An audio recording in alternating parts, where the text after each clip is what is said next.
बिस्मिल्लाहिर्रहमानिर्रहीम। नाज़रीन अस्सलाम वालेकुम, मैं हूँ इमरान वसीम। नाज़रीन, इस प्रोग्राम में जो एक बड़ी ख़बर आपके साथ हम शेयर करने जा रहे हैं, वो ख़बर यह है कि पहले तो निशाना सदर पाकिस्तान आसिफ अली ज़रदारी थे। उनके अलावा कोई दूसरा टारगेट नहीं था, दूसरा रडार पे नहीं था।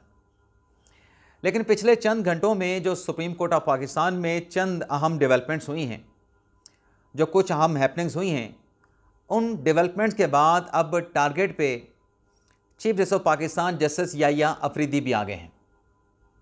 तो क्या हैपनिंग्स हुई हैं, अफरीदी साहब को कैसे निशाने पे ले लिया गया है, और इस खबर में जो तफसीलात आपके साथ हम शेयर करेंगे, उसमें जस्टिस मुनीब अख्तर साहब का क्या तज़किरा है, उसमें जस्टिस मंसूर शाह साहब का क्या ज़िक्र है, उसमें जस्टिस मोहसिन अख्तर कियानी साहब, वो उस ख़बर में उनका ज़िक्र, उनका तज़किरा क्यों आ रहा है।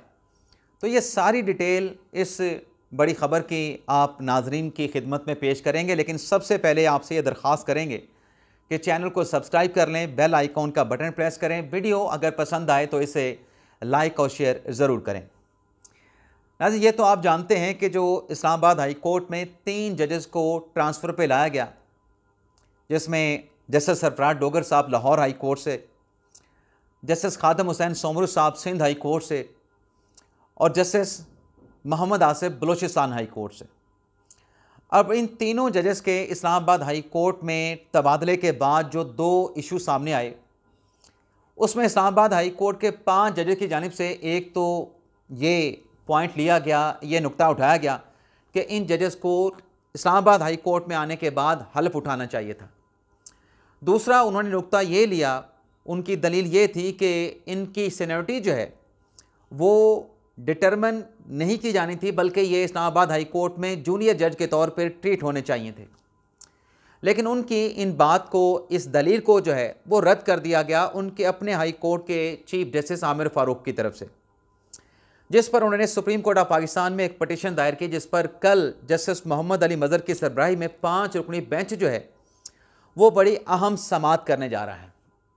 और कल की समाअत नाज़रीन इसलिए अहम है कि जस्टिस मोहम्मद अली मज़हर साहब ने अब तक जो इस केस की कार्रवाई को आगे बढ़ाया है, जिस अंदाज से वो करना ये चाह रहे हैं कि सबसे पहले तमाम जो फ़रीक़ैन हैं उनके तहरीरी जो भी जवाबात हैं, गुज़ारिशात हैं, वो रिकॉर्ड पे आ जाए।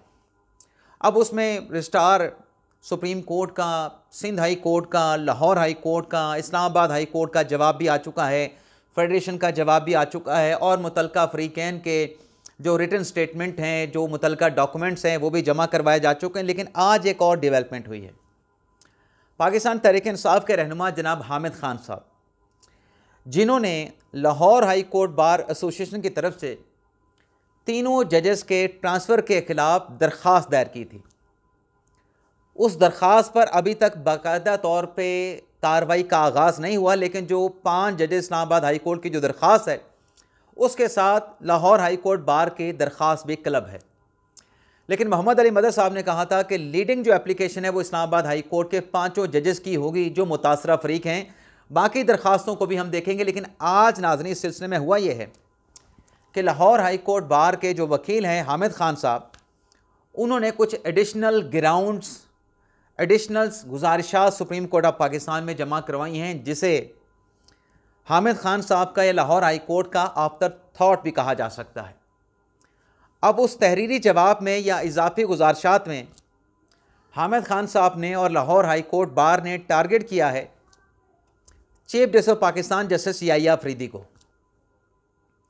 क्यों और कैसे टारगेट किया है नाजरीन? मामला नाजरीन ये है कि ये जो गुजारिशात जमा हुई हैं, इसमें एक तो ये कहा गया है, जो एक नया एतराज़ उठा दिया गया जो कि पहले नहीं उठाया गया था, क्योंकि पहले बेसिकली एतराज़ ये था कि जजेस ने हलफ नहीं उठाया और जजेस की सीनियरिटी जो है वो मुतासर की गई लाहौर इस्लामाबाद हाई कोर्ट के। लेकिन अब नया एतराज़ ये लिया गया है, पहले तो था ना कि सदर पाकिस्तान ने अख्तियार दुरुस्त तरीके से इस्तेमाल नहीं किया गया। अब ये कहा गया है कि ये जो समरी जजेस के ट्रांसफ़र की मूव हुई, इनिशिएट की गई, ये समरी एग्जेक्टिव इनिशिएट नहीं कर सकता था। एग्जेक्टिव ने ये समरी बदनीयती के साथ इनिशिएट की। लाहौर हाई कोर्ट बार के वकील हामिद खान साहब का यह कहना था कि जजेस की ट्रांसफ़र की समरी जो है वो chief justice of Pakistan justice Yahya Afridi को जो है इनिशिएट करनी चाहिए थी, मूव करनी चाहिए थी। और फिर आगे चल के कहा गया है कि जो ये प्रोसेस सारा हुआ जजेस के ट्रांसफ़र का, इसमें चीफ जस्टिस याहिया अफरीदी ने जो सुप्रीम कोर्ट के सीनियर जजेस हैं, जिसमें जस्टिस मंसूर अली शाह हैं, जिसमें जस्टिस मुनीब अख्तर हैं, लेने को आप जस्टिस अमीनुद्दीन खान साहब को भी, जस्टिस जमाल खान मंदुखेल साहब को भी सीनियर जजेस में ले लें, लेकिन पहले 3 जजेस जो हैं वो आम तौर पे काउंट में आते हैं, गिनती में लिए जाते हैं। तो हामिद खान साहब ने नई दलील ये उठाई है कि ये प्रोसेस ही जजेस के ट्रांसफ़र का दुरुस्त नहीं हुआ है, ये एग्जेक्टिव को नहीं करना चाहिए था, ये प्रोसेस इनिशिएट जो है चीफ जस्टिस अफरीदी साहब को करना चाहिए था। लेकिन अफरीदी साहब ने भी इस प्रोसेस में, लाहौर हाई कोर्ट बार के वकील हामिद खान साहब ये कहते हैं कि अपने सीनियर जजेस के साथ तो मुशावरत ही नहीं की अफरीदी साहब ने मुशावरत ही नहीं की। ये तो प्रोसेस इस तरीके से आगे बढ़ता कि अफरीदी साहब अपने सीनियर जजेस के साथ एक इत्तफाक राय पैदा करके ये समरी उनको आगे चलानी चाहिए थी। तो वो कहते हैं कि सीनियर जजेस की रजामंदी नहीं ली गई और ये जो सारे असूल हैं, जो प्रिंसिपल हैं, जो पैरामीटर हैं, ये तो अल जहाद ट्रस्ट केस में जो है वो तय कर दिए गए हैं। हामिद खान साहब ये कहते हैं अपनी इस नई इजाफी गुजारिशात में जजेस के ट्रांसफ़र के प्रोसेस को हिट करते हुए, निशाना बनाते हुए कि सदर साहब का तो अख्तियार इसमें महदूद है, लेकिन साथ में वो ये कहते हैं कि ये जो जजेस ट्रांसफ़र पे लाए गए हैं, ये दरअसल इस्लामाबाद हाई कोर्ट के जजेस को सज़ा देने के लिए, वो 6 जजेस जिन्होंने ख़त लिखा था उनको पनिश करने के लिए इन जजेस को यहाँ पे ट्रांसफ़र पे लाया गया है। और साथ में हामिद खान साहब ये सवाल भी उठाते हैं कि ट्रांसपेरेंसी के लिए जो चीफ जस्टिस हैं उनके सामने जजेस का पैनल लाया जाना चाहिए था। यानी लाहौर हाई कोर्ट से मिसाल के तौर पे जो डोगर साहब आए हैं, सिर्फ डोगर साहब का अकेले का नाम ना होता, उनके साथ और जजेस का नाम भी होता, बल्कि डोगर साहब का नाम तो हामिद खान साहब कहते हैं होना नहीं चाहिए था। लाहौर हाई कोर्ट के 3 सीनियर जजेस का नाम होता, उनमें से एक जज का इंतखाब किया जाता। और साथ में हामिद खान साहब ने यह भी कह दिया कि ये जो जज ट्रांसफ़र पे इस्लामाबाद हाई कोर्ट लाए गए हैं, खादम हुसैन साहब, सरफराज डोगर साहब, मोहम्मद आसिफ साहब, इनकी ऐसी कौन सी एक्सपर्टीज़ हैं लॉ में जो इस्लामाबाद हाई कोर्ट में मौजूद जो जजेस हैं उनके पास नहीं है। इनके पास कोई इजाफी ऐसी एक्सपर्टीज़ नहीं जो हाई कोर्ट के जजेस के पास ना हो। और साथ में एक जो नया एतराज़ जो पूरी पटिशन में इससे पहले नहीं उठाया गया था, बल्कि किसी की पटिशन में नहीं उठाया गया। अब हामिद खान साहब कहते हैं कि ट्रांसफ़र की ये समरी एग्जेक्टिव प्राइम मिनिस्टर की तरफ से जो सदर पाकिस्तान को एडवाइस करके भेजी गई, ये समरी भिजवाने से पहले काबीना से मंजूरी नहीं ली गई।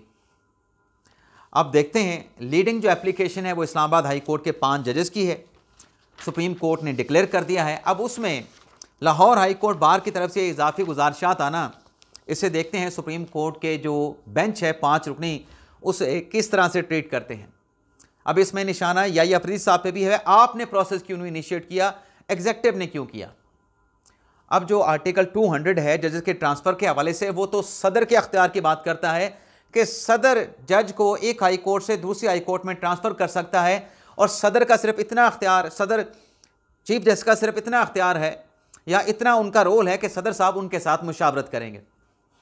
अब क्वेश्चन हो सकता है तो इस बात पे हो सकता है कि क्या सदर पाकिस्तान ने चीफ जस्टिस के साथ मुशावरत की थी या नहीं की थी। यहाँ पे तो लाहौर हाई कोर्ट नया नुक्ता लेके आई है कि नहीं, ये सारा प्रोसेस ही सदर साहब शुरू नहीं कर सकते, अभी कॉन्स्टिट्यूशन को फिर तब्दील कर दें, फिर ये रोल जो है चीफ जस्टिस याहिया अफरीदी साहब को दे दें। लेकिन आज जो आर्टिकल 200 लिखा हुआ है वो तो ये अख्तियार सदर पाकिस्तान को दे रहा है कि वो ये सारा प्रोसेस इनिशिएट करेंगे। तो अब इनकी दलील कितनी तगड़ी है हामिद खान साहब की, मैंने आपके सामने सारे मंदरजात रखते हैं। कल सुप्रीम कोर्ट का 5 रुकनी बेंच इस दरख्वास्त के ऊपर कुछ ना कुछ, ज़ाहिर सी बात है, कमेंट करेगा। हामिद खान साहब बात करेंगे तो उनकी तरफ से कोई रिमार्क्स आएंगे तो सब कुछ वाज़ेह हो जाएगा। अब नाज़रीन, इसके साथ साथ आप ये देखें कि आज इस्लामाबाद हाई कोर्ट का और लाहौर हाई कोर्ट का जवाब भी जमा हुआ है। दोनों के जवाबात में कह दिया गया है कि ये जो अख्तियार है ये सदर पाकिस्तान का है। आर्टिकल 200 के तहत ये प्रोसेस शुरू किया गया था और उसमें इस्लामाबाद हाई कोर्ट के चीफ जस्टिस के साथ मुशावरत हुई, लाहौर हाई कोर्ट के चीफ जस्टिस के साथ मुशावरत हुई, सिंध हाई कोर्ट के चीफ जस्टिस के साथ मुशावरत हुई, बलोचिस्तान हाई कोर्ट के चीफ जस्टिस के साथ मुशावरत हुई, और फिर chief justice of Pakistan Yahya Afridi के साथ भी मुशावरत हुई। फिर जजेस का ट्रांसफ़र का नोटिफिकेशन जारी किया गया और तमाम जो डॉक्यूमेंट्स थे वो भी तमाम मुतल्लिका हाई कोर्ट के रजिस्ट्रार साहबान ने अपनी पटिशन मुतफरक दरख्वास्तों के साथ लगा दी हैं। लेकिन नाज़रीन, हुकूमत ने जजेस के ट्रांसफ़र के हवाले से जो रिकॉर्ड आज सुप्रीम कोर्ट में जमा करवाया है, उस रिकॉर्ड ने एक एक चीज़ जो है वो खुल के रिकॉर्ड पे रख दी है कि 3 जो जजेस ट्रांसफ़र पे आए हैं उनका कैसे 5 दिन के अंदर ट्रांसफ़र तबादला मुकम्मल किया गया और डॉक्यूमेंट्स और मुशावरत और कंसेंट मुतलका फ्रीकैन से ली गई। वो तमाम चीज़ें बयान कर दी गई हैं। जो 5 जजेस के जो वकील थे, मुनीर मलिक साहब, भी कह रहे थे कि रिकॉर्ड नहीं आ रहा, तो वो रिकॉर्ड भी आज हुकूमत ने जमा करवा दिया है। अब उसमें क्या कहा गया है? उसमें यह कहा गया है कि 28 जनवरी को जजेस के ट्रांसफ़र की जो है वो इब्तिदा का मतलब प्रोसेस का आगाज़ हुआ। और सबसे पहले नाज़रीन सिर्फ 2 जजेस का ट्रांसफ़र किया जा रहा था। उसमें डोगर साहब थे और खादिम हुसैन साहब थे। जो तीसरे जज है ना, जस्टिस मोहम्मद आसिफ साहब, उनके ट्रांसफ़र का जो प्रोसेस है वो 31 जनवरी को शुरू हुआ। ये जो 2 जजेस हैं, खादिम हुसैन साहब और जस्टिस डोगर साहब, इनका प्रोसेस 28 जनवरी को तब शुरू होता है जब वज़ारत कानून की जानिब से एक समरी वज़ीर आज़म शहबाज शरीफ को भेजी जाती है कि आप जजेस का ट्रांसफ़र इनिशिएट करने के हवाले से सदर पाकिस्तान आसिफ अली ज़रदारी साहब को एडवाइस करें। और उस समरी में कहा गया कि सेक्शन 3 के तहत इस्लामाबाद हाई कोर्ट के जो जजेस हैं उनकी तादाद चीफ जस्टिस समेत 13 है। और उस समरी में कहा गया था, क्योंकि वजूहात की बात भी होती है ना कि क्यों इन जजेस को इस्लामाबाद हाई कोर्ट में ट्रांसफ़र किया गया, तो वो वजूहात भी उस समरी में लिखी गई कि जो इस्लामाबाद हाई कोर्ट है वहाँ पर पंजाब से जजेस की जो तादाद है वो नामुनासिब है, गैर मुनासिब है। मुतलूबा तादाद वहाँ पे पंजाब के जजेस की है ही नहीं। और फिर उस समरी में कहा गया कि वज़ीर आज़म एडवाइस करें, सदर पाकिस्तान उस एडवाइस के ऊपर वज़ारत कानून को अपने बिहाफ पे ये अथॉरिटी दें कि वो जजेस के साथ मुशावरत का आगाज़ कर सकें, रजामंदी मुतलका जज साहबान की ले सकें सदर पाकिस्तान के बिहाफ पे। और इस रिकॉर्ड में यह भी बताया गया है कि जब ये समरी वज़ीर आज़म को भेजी गई तो वज़ीर आज़म साहब ने उसी रोज़ ही इस समरी को सदर पाकिस्तान को मंजूरी के लिए भिजवा दिया और सदर साहब ने उस दिन मंजूरी भी दे दी। और फिर 29 जनवरी को यानी अगले दिन, दूसरे दिन, सेक्रेटरी कानून की तरफ से जस्टिस डोगर साहब की कंसेंट ली गई, उनको लेटर लिखे। और डोगर साहब की कंसेंट के बाद वज़ारत कानून के सेक्रेटरी जनाब नईम राजा साहब ने, अगर मैं उनका नाम गलत नहीं ले रहा, तो नईम साहब की तरफ से फिर एक और समरी जो लाहौर हाई कोर्ट के चीफ जस्टिस हैं आलिया नीलम साहबा, उनको भेजी गई उनके साथ मुशावरत के लिए। उस पर आलिया नीलम साहबा ने भी अपनी कंकरेंस दे दी, अपनी रजामंदी यानी दे दी। उन्होंने अपनी राय से उन्होंने रजिस्ट्रार के ज़रिए जो है वो वज़ारत कानून को आगाह कर दिया। और फिर 30 जनवरी को जस्टिस खादिम हुसैन की समरी, पहले उनको कंसेंट के लिए लेटर भेजा गया वज़ारत कानून के सेक्रेटरी की तरफ से। जैसे ही जस्टिस खादिम हुसैन की कंसेंट आई तो सिंध हाई कोर्ट के जो चीफ जस्टिस हैं उनको लिख दिया गया कि आप इसके ऊपर अपनी कंकरेंस दें। तो सिंध हाई कोर्ट के चीफ जस्टिस ने भी ओके कर दिया। ये दोनों जजेस का जो प्रोसेस है, डोगर साहब का और खादिम हुसैन साहब का, ये 29 और 30 जनवरी को मुकम्मल हो गया। फिर 31 जनवरी को ये होता है कि जस्टिस मोहम्मद आसिफ, जिनका ताल्लुक बलोचिस्तान से है, उनके तबादले की समरी वज़ारत कानून की तरफ से वज़ीर आज़म को, वज़ीर आज़म एडवाइस करके सदर पाकिस्तान को भेजते हैं। सदर पाकिस्तान मंजूरी देती है तो फिर वज़ारत कानून वही प्रोसेस एडॉप्ट करता है जो जस्टिस डोगर और जस्टिस खादिम हुसैन के मामले पे वज़ारत कानून ने इनिशिएट किया था। अब ये सारा प्रोसेस तीनों जजेस का मुकम्मल करने के बाद ये होता है कि जो 1 फरवरी को वज़ारत कानून समरी भेजती है इस्लामाबाद हाई कोर्ट के पास कि ये जजेस ट्रांसफ़र पे आ रहे हैं, सदर ने ये अख्तियार वज़ारत कानून को अथॉरिटी दी है। तो इस पे इस्लामाबाद हाई कोर्ट के चीफ जस्टिस के साथ जो मुशावरत है वो 1 फरवरी को मुकम्मल हो जाती है। फिर उसके बाद जो वज़ारत कानून के सेक्रेटरी हैं वो चीफ जस्टिस के साथ मुशावरत करते हैं। और चीफ जस्टिस से मुशावरत से पहले नाज़रीन आपको ये बता दें कि 31 जनवरी को जो चीफ जस्टिस याही अफरीदी हैं उनके साथ वज़ारत कानून की और अटॉर्नी जनरल की मुलाकात भी होती है। ये इन डॉक्यूमेंट्स में नहीं लिखा गया, लेकिन डॉक्यूमेंट्स के मुताबिक जब 1 फरवरी आती है तो तमाम प्रोसेस इस्लामाबाद हाई कोर्ट के चीफ जस्टिस के साथ, चीफ जस्टिस सुप्रीम कोर्ट के साथ मुशावरत मुकम्मल होने के बाद उसी रोज़ जो है जो अपना वज़ारत कानून है उसकी तरफ से फिर एक नई समरी वज़ीर आज़म को भेजी जाती है कि तमाम जो प्रोसेस था जज साहबान की कंसेंट लेने का, मुतलका पाँचों जो चीफ जस्टिस हैं बशमूल चीफ जस्टिस ऑफ पाकिस्तान और मुतलका हाई कोर्ट के जो चीफ जस्टिस साहबान हैं, उनके साथ तमाम मुशावरत का, कंसेंट का प्रोसेस मुकम्मल हो चुका है। तो लिहाजा अब इन जजेस के ट्रांसफ़र के हवाले से वज़ीर आज़म साहब जो हैं वो सदर साहब को एडवाइस कर दें कि वो इस सारे प्रोसेस की अब मंजूरी दे दें। तो 1 फरवरी को ही वज़ीर आज़म सदर पाकिस्तान को एडवाइस करते हैं और 1 फरवरी को ही सदर पाकिस्तान उस समरी की मंजूरी देते हैं।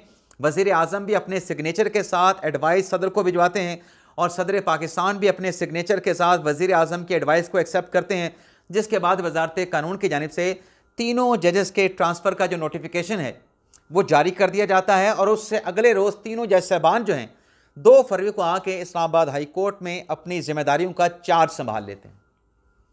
तो ये नाज़रीन हमारे आज के ब्लॉग की जो डिटेल्स थी वो आपके साथ हमने शेयर की। इजाज़त चाहते हैं। अल्लाह हाफ़िज़।